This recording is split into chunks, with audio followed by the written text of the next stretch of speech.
Okay, welcome to Young Minds Preparation Physics channel.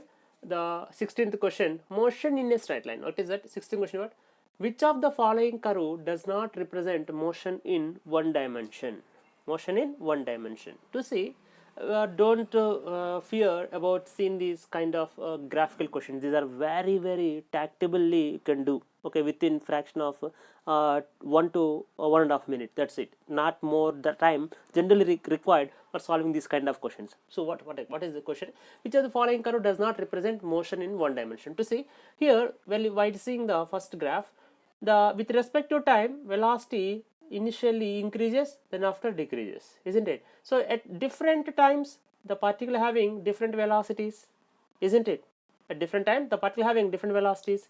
Okay, next, while we are going to graph B, to see at this time, that means at this time t, suppose either body is moving either clockwise or in anti-clockwise, whatever may be it. To see, while the particle reaches this point, okay, at time t some velocity, after completing some time again, okay, the particle having here velocity v1, here velocity v2, but here to see at the same time the particle having two different velocities, isn't it? So it is not a one dimensional motion, it is a two dimensional motion, isn't it? So what is the question? Which of the following curve does not represent motion in one dimension, isn't it? So at same time the particle having two different velocities.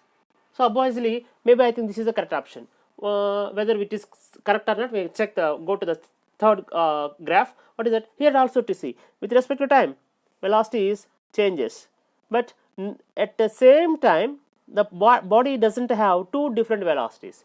Here also to see with respect to time velocity keep on changing, but at same time the particle doesn't have two different velocities. So here only at these two different, okay, velocities attained by the same time. So this represents two dimensional motion. It is not a one dimensional motion. Okay, so option B is the correct one. Okay, thank you.